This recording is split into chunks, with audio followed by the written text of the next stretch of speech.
Cars, stars, and everything in between. And man, do we have an amazing guest with us, Richard Bazzi. He's the star from Schultz Ford at schultzford.com. I'm Bubba from 100.7 Star. And on with us today is Cathy O'Dowd. Cathy, you are the first woman in the world to climb the world's highest mountain from both its north and south sides.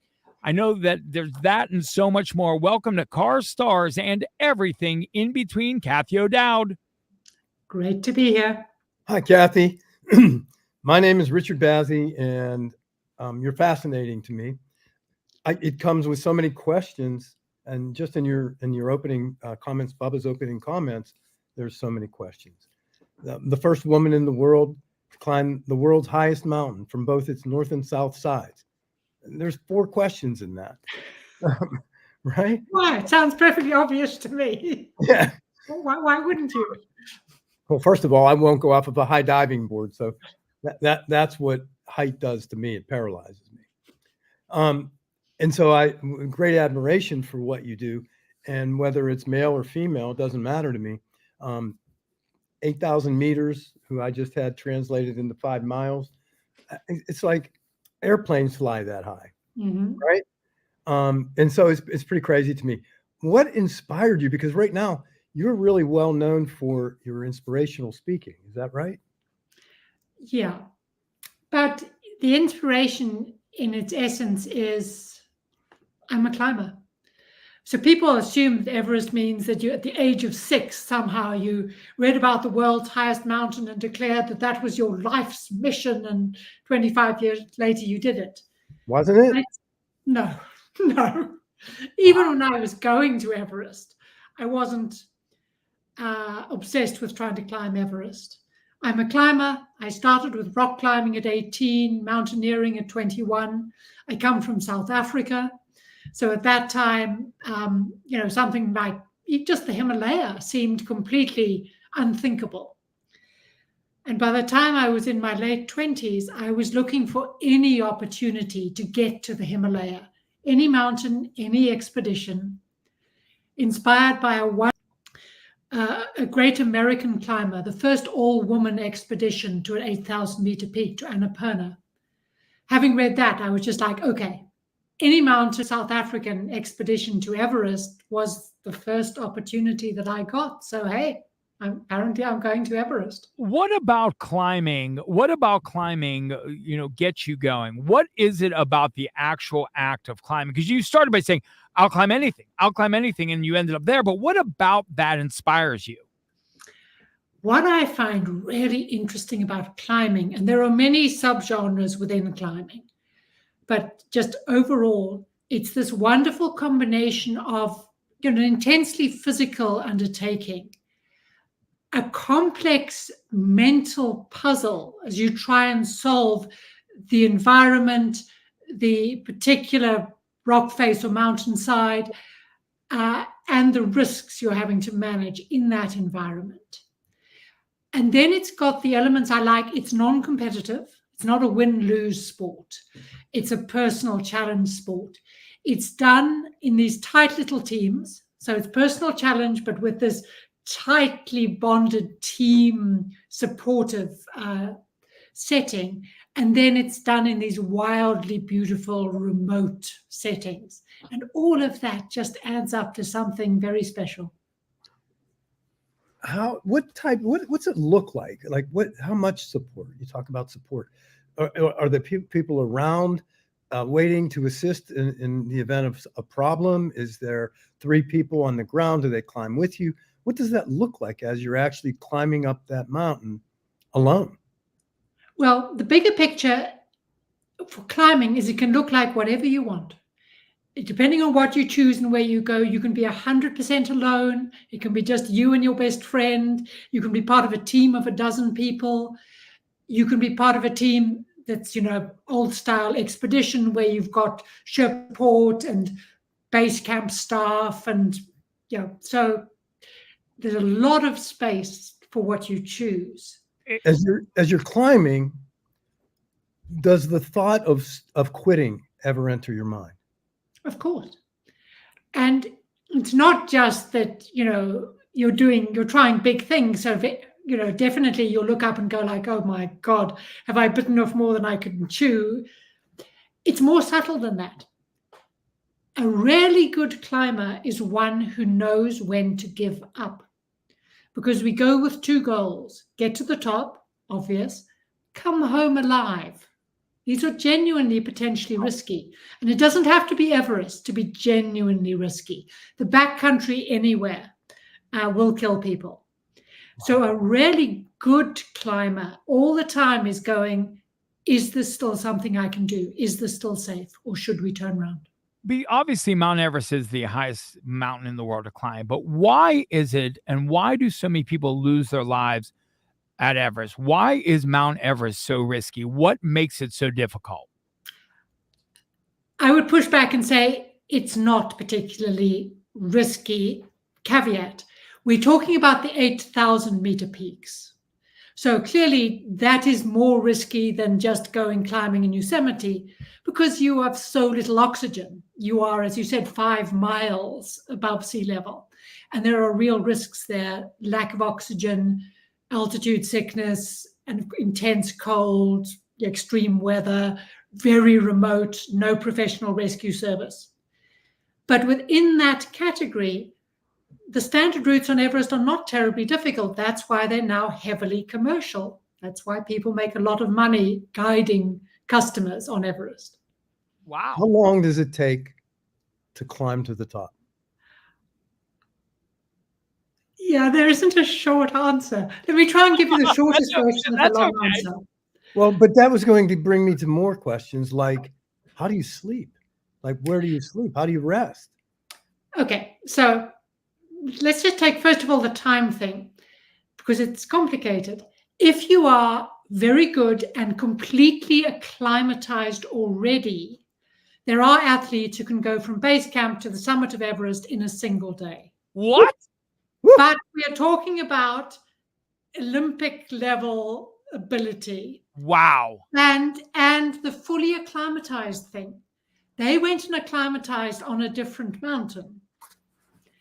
So if you just turn up at the base of Everest, everybody, Olympic level or not, you need to acclimatize.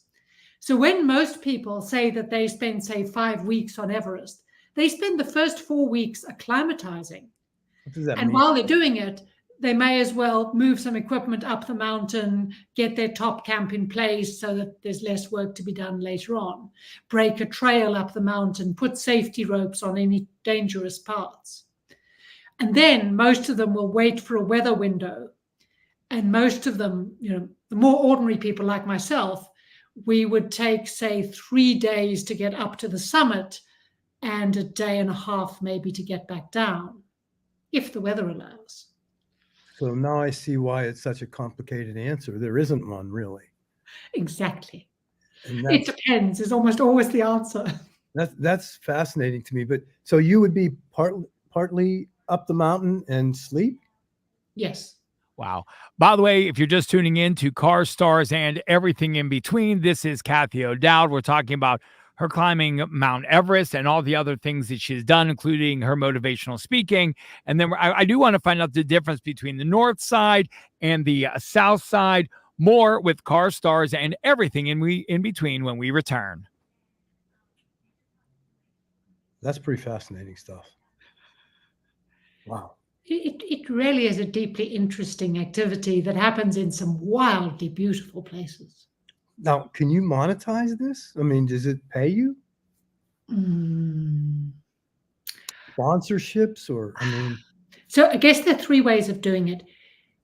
When I was doing this, you sort of got big corporate sponsorship for the project.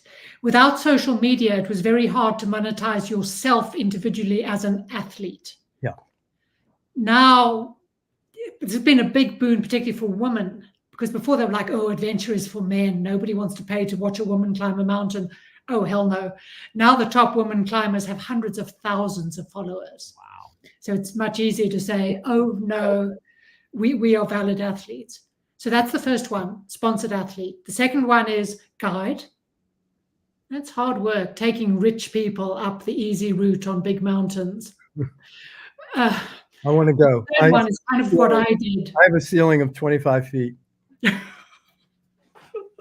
Well, there are some very rich people with some very big aspirations. I believe it. And they will pay guides. All right. I'm just You stupid. ready for part 2? Yep. Let's go. Here we go. 100.1 FM, AM 1020 KDKA. This is Cars, Stars, and Everything in Between. He's the star, Richard Bazzi, Schultz Ford, SchultzFord.com. I'm Bubba from 100.7 Star. And with us today, our guest is Cathy O'Dowd. We talked about unbelievable and climbing Mount Everest. And the cool part about it is the true story behind the Hollywood movie Everest. So tell us briefly about that, Cathy. Well, what's fascinating about this is not just that it was such a dramatic season on Everest that it ended up being a Hollywood movie sort of 20 years later. Right. It was a seminal moment in the start of the internet era, because the reason it exploded is 1996 was the first year that teams had websites run from base camp. Oh, wow. And we were still trying to work out what a website was back then. We were still calling it the World Wide Web. Yeah, remember that when it was still the information superhighway. This was the very first year that this extreme event, climbing Everest, was available, accessible live to the actual people. So the story is that it was also one of the very first years when Nepal allowed multiple expeditions on the same route. So it's the beginning of the modern era of a whole lot of teams. Nothing like as crowded as it is now, but still, we're talking, I think, 13 teams. And among them was a very famous American, Scott Fisher, leading a commercial team. Oh, yeah. Very famous New Zealander, Rob Hall, leading a commercial team. And the very famous filmmaker, David Brashears, making an IMAX movie. So we had some serious superstars on the mountain, plus a whole lot of normal people like myself and like, British teams and teams from Serbia and from Taiwan and from France and so on. And when a killer storm hit two of those big commercial teams while they were trying to get back down from the summit of Everest, so the most exposed moment of the climb, there was live coverage for the first time ever of an unfolding disaster. And it just turned Everest into this worldwide soap opera. It was the first viral moment in worldwide mountaineering. Wow. Have you had some pretty scary moments, I'm thinking? Yes. Can you tell me the scariest moment that you've experienced and how you overcame it? I think it's slightly less dramatic than people may think. I've never done the sort of thing where my climbing partner falls off the cliff and I'm holding them by one hand. Our hands slip off there. That doesn't happen. Okay. What does happen is you get yourself into an increasingly more difficult situation. It's like going from the light into a tunnel.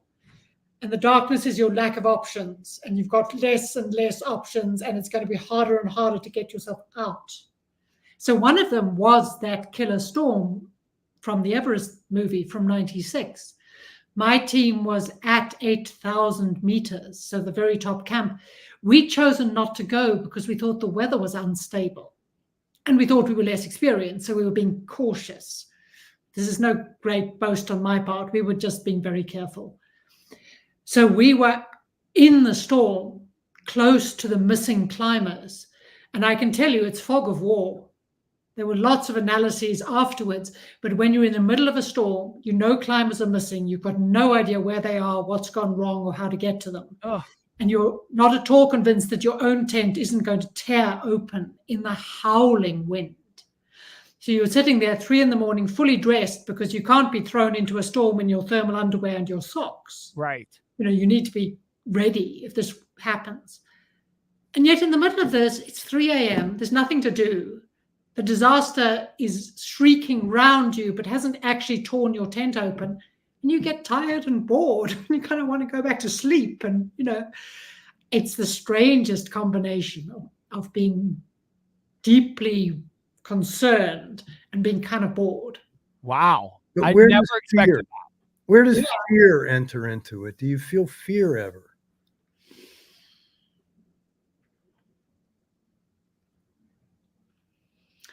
Okay, I'm really having to think about that. I've been in some sketchy situations. I think the closest I've come is being like very well aware that if things go wrong, they go very badly wrong, and our margin of safety has become paper thin. But to be a good climber, you've got to stay emotionally in control, and you've got to stay pragmatic about what your choices are. You cannot panic. You cannot give in to anxiety. You cannot catastrophize, because your only way out is your own ability to problem solve. Okay. So it really takes the cool, calm-headed people to want to do this. Okay, my admiration has just grown for you. It's interesting because we interviewed Mario Andretti. I don't know if you know who that is, but we interviewed him a few weeks back, and I asked him a similar question about fear. And does fear ever come into when he reaches a certain speed? Does it ever? And his answer was, if you're afraid, then you're doing the wrong thing. You shouldn't be there. And it sounds like you would probably share the same sentiment. Is that right? Yes, with the caveat that even if you don't call it fear, you have got to be very aware of the mounting risk around you. So the kind of climber who says like, no fear, summit or bust, never turn back. You're just like, yeah, no, dude, I'm not. And it's like, yeah. So if somebody's listening to Car Stars and everything in between, and they hear you, and you've inspired them to take up climbing on some level, and they've really never done it before, so they're not a climber, they're like, but they want to start the beginnings of this, where would you recommend somebody start? For the physicality of climbing, indoor gyms. Okay. That is a great indoor activity. It's a great activity for your children. And it's also, there is no body type and there's no age for which it is inappropriate. Love that. Indoor climbing is remarkably accessible and a lot of fun. But it doesn't give you the inspiration of the wilderness. So for there, and I'm going to go with US recommendations, given where you are, the two places where you can hike yourself around the edges of spectacular cliffs that people climb, Yosemite and Zion National Park. Wow. Let's go, Richard. Let's go. Let's go. Are you out of your mind? You sound like a child with a high fever. I would never go high. I am. This interview has inspired me. Yes, absolutely. Me and Richard are going to, let's pick one and we're going to go. You are absolutely crazy. My biggest fear is heights. When I stand on the edge of something, Cathy, it feels like it makes me want to jump. It makes me, and I don't know what that's called. I call it insanity, but that's how it makes me feel. I cannot go near the edge of a cliff. I can't. I think that's fascinating because that is so deeply primal, and it does seem that you do have it or you don't have it. Oh, I don't have it. And so, people have got that urge to jump, whereas I'm quite happy to just walk along that edge and drop over it and check out the view. Give me the Four Seasons Hotel. I'm in. Cathy, I want people to follow you. Obviously, you've got to have social media. You've got to have websites. I mean, I think a lot of people are going to want to follow along with your current adventures and look back at your past adventures. How can they follow you? The best way for kind of up-to-date stuff is Instagram at Cathy O'Dowd, or you can find me on Facebook. I post a lot of adventure photos, basically, and some cats. And my website, cathyo'dowd.com. Cathy, you are an absolute 100% inspiration. I want to take Richard with me. I want to go with him, and I want to climb a mountain with Richard Bazzi. Wait a minute. Before you do that, Cathy, I do want to interrupt real quick. Mm-hmm. We never asked you, because I know you're not in the United States. Where are you right now as you speak to us? Ooh, geography quiz. I live in a country called Andorra. What? Exactly. So this is one of those European microstates. It's about as big as a postage stamp, and we have existed for 1,000 years. So don't give me any Johnny-come-lately, chat back from America. We may be small, but we have history. Of course you do. That's awesome. You're writing your own. Yeah. How Cathy, fabulous. thank you for honor to have joining you. us for Yeah. Cars, Stars, and everything in between. Thank you, Cathy. My pleasure.